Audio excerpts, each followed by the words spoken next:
กราบทักทายสบายดีพี่น้องสบายดีสวัสดี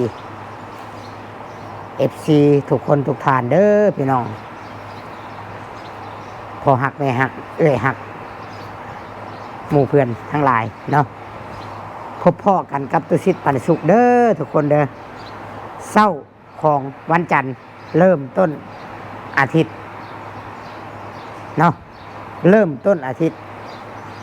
เนาะอาทิตย์ที่สองพี่น้องของเดือน6เนาะมื้อนี้ก็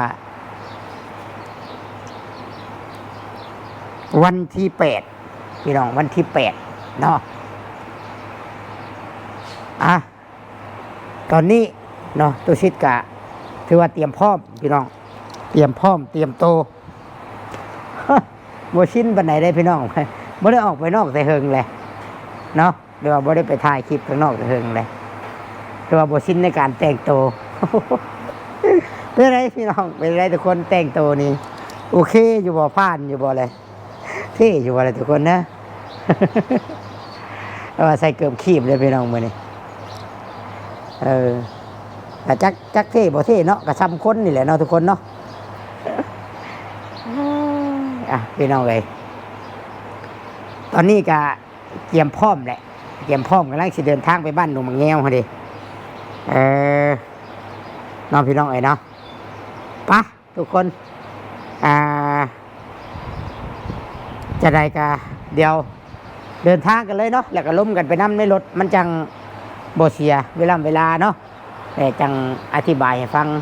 ทุกเรื่องราวเนาะไปกับรีโวคู่ใจนี่แหละพี่น้องเลยกน9977เดินทางตลอดปลอดภัยนะทุกคนเนาะเดี๋ยวจังไปล้มกันอยู่รถอีกเทื่อนึงเด้อพี่น้องเด้อไป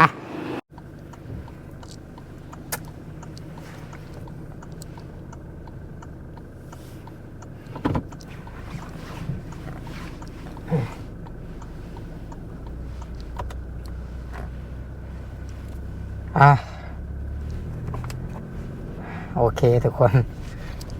ตัดภาพมาก็อยู่ในรถนะพี่น้องสบายดีเด้อสบายดี ทุกคนทุกท่านเสาร์วันจันทร์วันที่8เนาะพี่น้องก็ถือว่ากำลังเดินทางเด้อทุกคนเด้อกำลังเดินทาง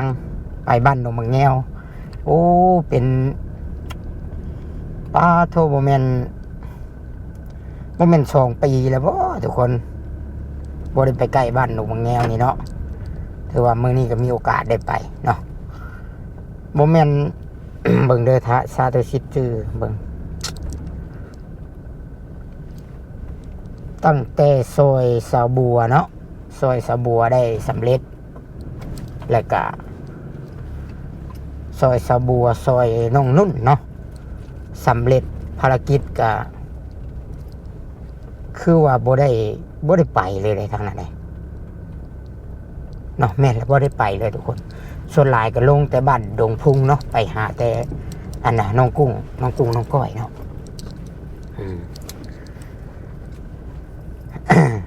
มื้อนี้ก็มีโอกาสได้ไปเนาะขอให้เป็นมื้องามยามดีเนาะมีเลิกมีชัยเนาะ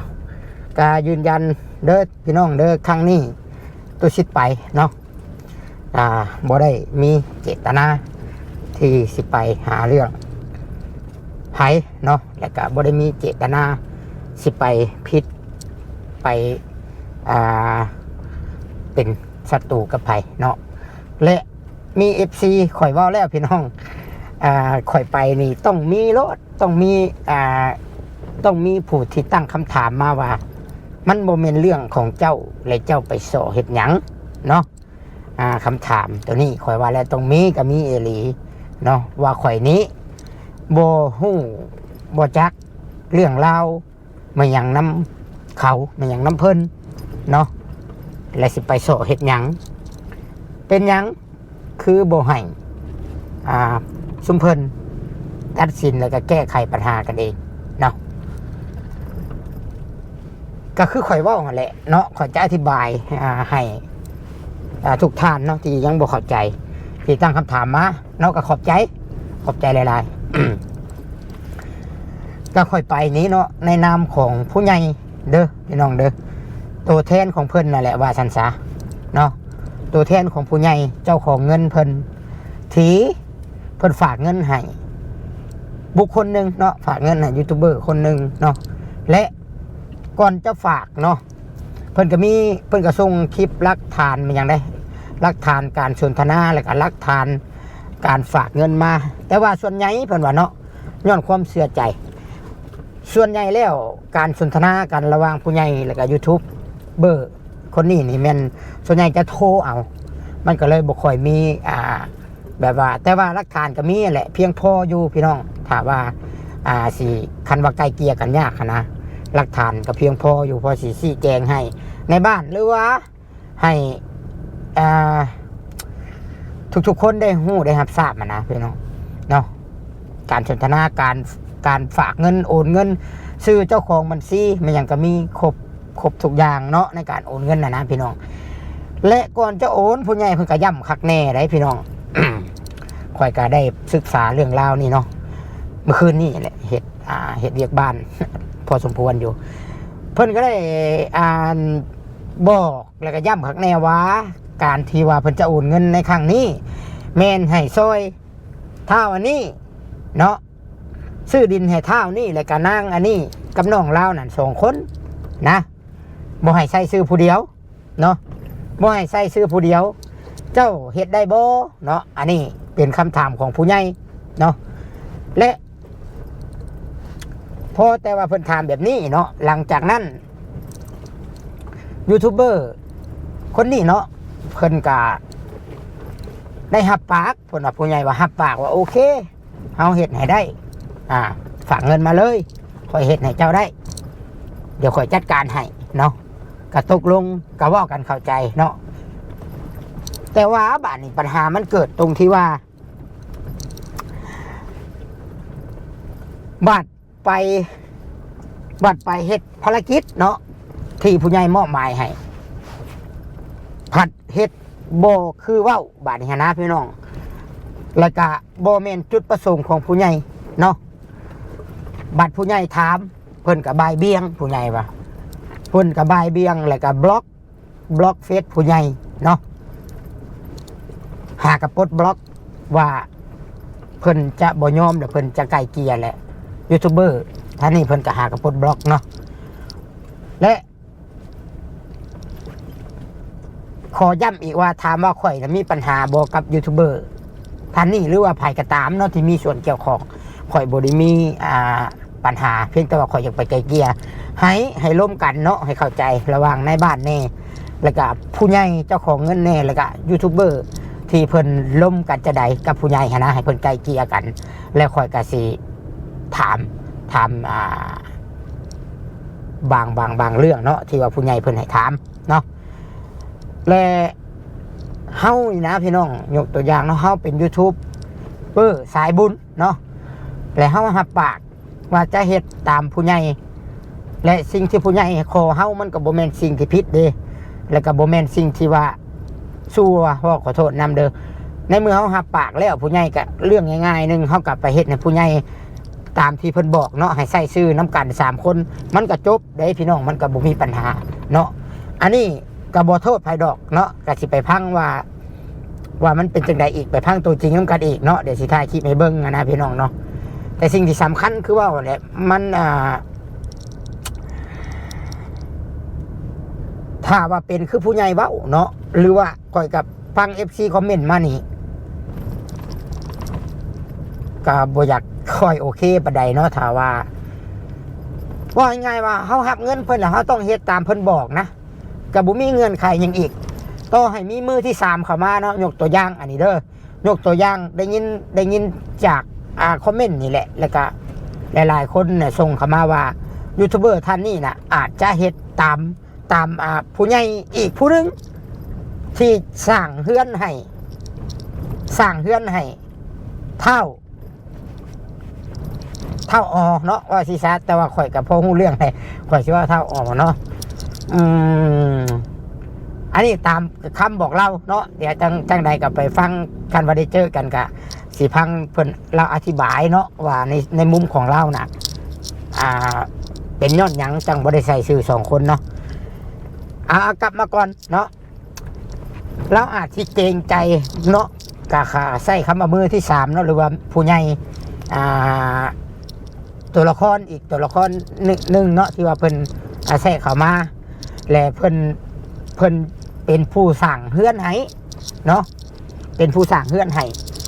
แต่ว่าให้เข้าใจเนาะพี่น้องให้เข้าใจน้ำกันว่าคันเรื่องเล่ามันเป็นแบบนี้นี่ผู้ใหญ่ที่สั่งเฮือนให้นี่ค่อยคิดว่าโบมีสิทธิ์ใดโบมีสิทธิ์จะสั่งการเรื่องดินเพราะว่าหนึ่งนี่ผู้ใหญ่ที่บ่มีส่วนเกี่ยวข้องกับเรื่องดินนะเพราะว่าเงินเพิ่นบ่ได้ออกเนาะเงินนี่บ่ได้ออกและเงินนี่เป็นอีกผู้ใหญ่ท่านหนึ่งที่ซื้อดินเนาะแต่ว่ายูทูบเบอร์นี่สิไปพังผู้ใหญ่อีกท่านหนึ่งนี่มันก็บ่ถูกได้พี่น้องเนาะเขาต้องคิดใหม่พิจารณาใหม่เพราะว่าต่อให้ว่าผลประโยชน์สมมุติว่าผลประโยชน์ของครอบครัวที่เขาไปช่วยเหลือเนาะสมมุติว่าถ้าเฮาบ่เฮ็ดตามผู้ใหญ่ที่สิเฮ็ดเฮือนให้คันเฮาบ่พังความเพิ่นคันบ่ไปซื้อดินตามที่เพิ่นบอกและเพิ่นจะบ่สร้างเฮือนให้ถ้าคิดแบบนั้นบ่ได้เนาะเฮาต้องคิดว่าเฮาต้องพังผู้ใหญ่ที่เพิ่นเป็นเจ้าของเงินที่ซื้อดินพี่น้องมันจังถูกเนาะต่อให้ว่าไปคัดกับความคิดของผู้ใหญ่ที่จะสร้างเฮือนก็ตามเฮาต้องอธิบายให้ผู้ใหญ่เพิ่นฟังว่าโอ้เนาะสมมุติยกตัวอย่างอ้ายบ่หรือเอื้อยหรือว่าแม่เนาะหรือว่าพ่อยกตัวอย่างข่อยนี่เฮ็ดบ่ได้เด้อพ่อเอ้ยแม่เอ้ยเอ้ยข่อยนี่เฮ็ดบ่ได้เด้อตามเจ้าบอกเนาะเฮาก็อยากให้ครอบครัวนี้ได้เฮือนอยู่เนาะถ้าว่าเฮาบ่เฮ็ดตามพ่อตามแม่ตามเอื้อยบอกและเอื้อยสิบ่สร้างเฮือนให้ก็จำเป็นและเฮาก็เกรงใจเจ้าของเงินผู้เพิ่นซื้อดินคือกันเนาะเฮาก็เฮ็ดนำบ่ได้เด้อเฮาต้องขอโทษนำเนาะหรือว่าเฮาขอปรึกษาเนาะปรึกษากับผู้ใหญ่เจ้าของเงินที่เพิ่นมีส่วนเกี่ยวข้องในการซื้อดินก่อนเนาะเฮาต้องว่าแบบนี้พี่น้องเฮาต้องปฏิเสธแบบนี้เนาะและเฮาต้องอีกอย่างหนึ่งก็ต้องว่าง่ายก็ให้ผู้ใหญ่คุยกันเองเลยผู้ใหญ่เจ้าของผู้ที่ว่าเพิ่นซื้อดินกับผู้ที่ว่าเพิ่นอยากเฮ็ดเรือนให้นี้ว่าให้เพิ่นล้มกันเองเหตุผลจังไดเนาะเพราะว่านี่แหละมันเป็นผลตามมาน้ำหลังเฮาเป็นยูทูบเบอร์นี่เฮาต้องเป็นกลางที่สุดได้พี่น้องเฮาต้องเป็นกลางเพื่อว่าสุดท้ายแล้วนั่นผู้ที่จะได้รับผิดชอบนี่โต YouTube ได้พี่น้องเอ้ยเนาะโตผู้ที่ว่าเป็นสะพานบุญได้เนาะผู้ใหญ่นี่เขาก็ต้องพังส่วนใดเป็นส่วนใดเขาก็ต้องเบิ่งเหตุและผลนะพี่น้องเนาะถ้าเพิ่นก็ดีบ่แต่ว่าเขาต้องอธิบายให้เพิ่นเข้าใจหรือว่าเนาะอีกอย่างนึงเขาต้องบอกผู้ใหญ่ที่ว่าผู้ที่สร้างเฮือนนั้นโอ้ยเฮาจังไดเฮาก็ยอมแล้วเนาะเอ้ยอ้ายเอาเฮาเฮ็ดบ่ได้อีหลีเฮาก็คัดเจ้าของผู้ที่ว่าเพิ่นซื้อดินบ่ได้เนาะมีแต่ว่าเอาจังซี่เป็นหยังซื้อดินให้เผาอันนี้นั่งอันนี้ไม่เลยซะเนาะเพื่อตัดปัญหาเฮาก็บ่อยากมีปัญหาน้ำหลังเฮาเป็น YouTube เฮาเป็นสะพานบุญนี่เฮาก็นักใจแล้วนี่เฮาต้องเว้าแบบนี้พี่น้องเฮาต้องเว้าแบบนี้เนาะเฮาต้องเว้าจังซี่แม่นอยู่ว่าเฮาย่านครอบครัวนี่เสียผลประโยชน์เฮาสิเว้าจังซี่มันก็บ่เป็นได้บัดนี้ความรู้สึกของผู้ใหญ่ที่ว่าเพิ่นตั้งความหมายความหวังไว้อย่างให้3คนนี่เป็นมีชื่อร่วมกันนะเด้ซะเพิ่นก็เสียความรู้สึกเพิ่นก็เงินเพิ่นคือกันบัดนี้เฮ็ดจังได๋พี่น้องเนาะเฮาต้องให้มันเป็นกลางเนาะแล้วก็ว่าง่ายว่าต้องซื้อดินให้ไหมเนาะหรือว่าตัดปัญหาบัดนี้บ่แม่นว่าสิเฮ็ดตามที่ว่าง่ายว่าผู้ที่เฮ็ดเฮือนจังจะได้เฮาสิเฮ็ดนำบ่ได้เขาต้องอธิบายกันสั้นจบปัญหาก็คือว่าซื้อดินให้ไหมหรือว่าส่งเงินคืนค่าดินเท่าไหร่เนาะอันนี้คือง่ายที่สุดได้คือง่ายตรงที่ว่าถ้าว่าเจ้าของดินน่ะง่ายนำได้อันนี้คันยากนี่ค่อยคิดว่า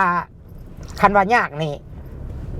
ดินกับเฮือนนี่เจ้าของดินมีสิทธิ์กว่าเจ้าของเฮือนเด้อพี่น้องเด้อเนาะมีสิทธิ์กว่าเจ้าของเฮือน ได้มั่งเพื่อนออกจากดินเขาได้เนาะคันว่ายากนะอันนี้คันสมมุติว่าผู้ใหญ่เจ้าของดินที่ว่าเพิ่นซื้อก่อนและเพิ่นง่ายโอเคบ่อยากมีเรื่องมีความเนาะอยากจบเนาะอยากจบแล้วก็ถือว่าเฮ็ดบุญร่วมกันนั่นแหละจุดประสงค์ก็อยากช่วยอยู่แล้วแล้วก็ในเมื่อเรื่องมันเกิดแบบนี้แล้วก็ส่งเงินคืนในจำนวนที่ซื้อดินเนาะให้ผู้ใหญ่เพิ่นคืนเพิ่นก็สิไปซอยผู้ใหม่เนาะก็คือว่าแบบนี้ก็ได้นี่คือทางออกที่ดีได้ทางออกที่ว่าบ่อยากหม่านมางบ่อยากเป็นเรื่องบ่อยากยาวนะคันว่าอยากยาวนี่เจ้าของดินบ่ยอมนี่เนื้อใดก็เฮือนนี่ได้มั่งออกเลยพี่น้องกฎหมายบ้านเฮาอยู่แบบนี้อยู่ลาวนี่บัดสิคอมเมนต์มาคือว่านี่แหละเนาะคือข่อยเฮ็ดคลิปออกไปโอ้ยอันนี้บ่ฮู้ว่าย่องหรือว่าประชดข่อยเนาะบ่กฎหมายใหญ่มาแล้วว่ากฎหมายใหญ่มาแล้วก็หัวโอ้ยข่อยก็บ่ได้ว่ากฎข่อยนี่ฮู้กฎหมายเบิดทุกอย่างดอกคือข่อยเว้าแหละข่อยก็บ่แม่นว่าผู้กฎหมายใหญ่ดอกกฎหมายคือกฎหมายคือสิ่งที่ศักดิ์สิทธิ์ของบ้านเมืองเนาะของประเทศที่ว่าคุ้มครองประชาชนเนาะทุกคนที่อยู่ในประเทศลาวเพื่อบ่ให้ถูกเอาเปรียบเพื่อบ่ให้ถูกข่มเหงเนาะและผู้ถือกฎหมายก็ต้องเที่ยงธรรมแล้วก็เป็นธรรมแล้วก็เป็นกลางที่สุดบ่แม่นว่าใส่กฎหมายไปในทางที่ผิดเนาะเพื่อข่มเหงหรือเพื่อเอาผลประโยชน์ใส่ตัวเองเนาะหรือว่าไปเฮ็ดสิ่งที่มันบ่ถูกต้องเนาะอันนี้เรื่องกฎหมายพี่น้องข่อยก็บ่แม่นว่าข่อยเก่งดอกแต่ว่าข่อยคำนวณเบิ่งแต่ละเรื่องก่อนข่อยสิซอยตัวใดมันถูกตัวใดมันผิดข่อยก็เบิ่งเหตุผลคือกันถ้าว่าซอยคนผิดข่อยก็บ่ซอยดอกพี่น้องเนาะข่อยซอยในสิ่งที่มันถูกเด้อคือกับอันนี้เรื่องราวนี่ก็ยังบ่ได้ว่าไผผิดไผถูกเพียงแต่ว่าไปฟังไปเบิ่งแล้วก็ไปถามว่าสิจบกันแบบใดนะพี่น้องเนาะสิจบกันแบบใดเนาะก็คือข่อยเว้าแต่ที่แรกเด้อพี่น้องขอไว้ก่อนสิ่งที่มันผิดพลาดที่สุดก็คือถ้าหากว่าผู้ใหญ่เนาะผู้ที่ว่าอยากเฮ็ดเฮือนนั้นและอยากเฮ็ดให้ผู้เดียวซื้อผู้เดียวตั้งแต่ทีแรกเป็นหยังเฮาบ่ซื้อดินให้ใหม่เลยต่างหากเลยเนาะแล้วเฮาไปเฮ็ดใส่ดินหมู่แล้วเฮาสิใช้สิทธิ์เนาะหรือว่าสั่งการใช้อำนาจแต่เพียงผู้เดียวนี่โดยที่บ่สนผู้อื่นหรือว่าบ่ไต่ถามบ่ปรึกษาทางเจ้าของเงินเจ้าของที่ดินอย่างแท้จริงนี่มันก็ผิดได้พี่น้องเนาะมันก็บ่ถูกนะว่าง่ายๆซะคันอยากให้ถูกก็คันดินมันเป็นดินเฮาเงินเฮาผู้เดียวเฮาอยากให้ผู้นี้ซอยอยากให้ผู้นี้เป็นสะพานบุญให้สร้างผู้นี้แล้วก็บ่ให้ไผมาใกล้ให้อยู่เฮ็ดผู้เดียวก็อันนั้นบ่ผิดเนาะมันผิดตรงที่ว่าเฮาหมู่เนาะผู้ใหญ่หลายท่านเพิ่นก็ซื้อดินตอนนั้นเนาะและเฮามาเฮ็ดเฮือนสร้างเฮือนแล้วเฮาสิใช้สิทธิ์แต่เพียงผู้เดียวมันเป็นไปบ่ได้พี่น้องเนาะก็อันนี้เว้าด้วยเหตุและผลเด้อข่อยบ่ได้เข้าข้างไผพี่น้องพังคักๆเด้อเว้าด้วยเหตุและผลให้ทุกคนคิดนำกันว่าสิ่งที่ข่อยเว้านี่มันถูกบ่หรือว่ามันผิดให้ทุกคนคิดนำกันเด้อพี่น้องเด้อเนาะให้ทุกคนคิดนำกันว่าผิดบ่หรือถูกเนาะและมีอีกเห็นคอมเมนต์ว่า2คนนั้นเนาะไปไทยแล้วและก็มีสื่อในเฮือนของเอื้อยอีกหลังนึงต่างหากแล้วมันใส่บ่ได้มาใส่อีกน้ำอ้ายโอ้ยพี่น้องขอสิบอกเด้อพี่น้องเด้อต่อให้เฮามีดินเป็น100บ่อนก็ใส่ซื้อได้คันมีเงินซื้อบ่เกี่ยวว่าเฮาใส่ซื้อน้ำผู้นี้แหละมันสิจบมันบ่เกี่ยวเนาะคือข่อยมีเงินนี่สมมุติข่อยมีเงินหลายล้านนี่เอาข่อยซื้อต่อดินบ่อนนี้แล้วข่อยอยากไปซื้อบ่อนอื่นก็บ่ได้ผิดหยังไดคะแนนเงินน่ะมันเป็นเงินถือกฎหมายเงินที่ว่าเงินเฮาเองนะว่าง่ายๆซะเฮาจะไปซื้อจักตอนก็ได้คะแนนเฮามีเงินเนาะและอันนี้คือกันมันเป็นจุดประสงค์ของผู้ใหญ่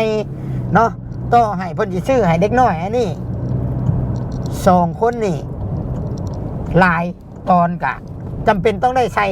ส่ชื่อตามเพิ่นบอกเด้อเฮาสิว่ามีแล้วอยู่ใส่จังซั่นจังซี่บ่ได้พี่น้องเนาะบ่ได้เนาะข่อยคิดว่า ข่อยคิดว่าเรื่องนี้ข่อยอธิบายนี่ข่อยคิดว่าทุกคนน่าจะเข้าใจน้องพี่น้องเนาะ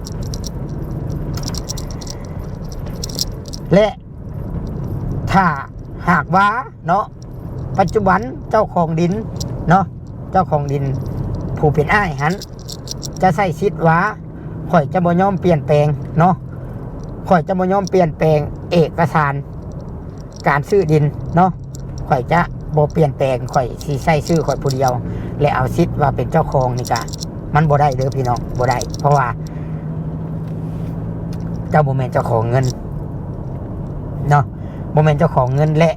หยังและเฮ็ดผิดตรงที่ว่าก็บ่ผิดดอกแต่ว่ามันบ่ถูกต้องตามผู้ใหญ่เพิ่นบอก แต่ทีแรกผู้ใหญ่สามารถเปลี่ยนแปลงได้ผู้ใหญ่เจ้าของเงินนะที่ซื้อดินเปลี่ยนแปลงได้แบบใดพี่น้องเปลี่ยนแปลงได้ย้อนว่าตั้งแต่ซื้อดินตั้งแต่ทีแรกคือว่าแหละเพิ่นบอกอยู่แล้วว่าให้ใส่ชื่อร่วมกันเนาะและผู้ที่ทำการซื้อขายเนาะก็ฮู้แต่ทีแรกว่าต้องได้ใส่ชื่อร่วมกันพี่น้องเราทุกคนเราต้องได้ใช้ชื่อร่วมกันแต่ว่าบัตรไปซื้อแหละผัดโบเฮ็ดตามเพิ่นบอกนี่แหละเพิ่นสามารถเอาหลักฐานตัวนี้มายั่งยืนให้เจ้าหน้าที่หรือว่าให้ในบ้านหรือว่าให้ผู้เพิ่นถือครองกฎหมายนั่นแหละตัดสินให้ค่อยคิดว่าสามารถเปลี่ยนแปลงได้เนาะได้แน่นอนพี่น้องเอาหลักฐานตัวนี้เอาหลักฐานการโอนเงินเอาหลักฐานการบอกเนาะจุดประสงค์แต่ว่าผู้ที่หับปากสิไปเฮ็ดเวียงให้ผู้ใหญ่และเฮ็ดบ่ถึกจุดประสงค์เนาะโอเคพี่น้องเข้าใจเรื่องราวเนาะข่อยกะมาเพื่อว่าอยากแก้ไขปัญหาให้เดินพี่น้องเดินมาเพื่ออยากให้เรื่องราวมันจบเนาะกะต่างช่วยผู้ใหญ่แล้วก็บ่ได้มาเพื่อสร้างศัตรูน้ำไผเนาะมาไกลเกลี่ยให้เป็นคนกลางให้พี่น้องเนาะก็ขอให้เรื่องราวในมื้อนี้เนาะเป็นไปอย่างราบรื่นเนาะเป็นไปด้วยดีว่าฉันซะโอเคพี่น้องสำหรับคลิปนี้เนาะสำหรับคลิปนี้ตุสิทธิ์จะซีได้ขอตัว จบคลิปเนาะจบคลิปลงเพียงสำนี้พี่น้องเดินทางก่อนเด้อผมเดินทางไปบ้านดงมังแงวก่อนลุยเดียวได้พี่น้องสายเดียว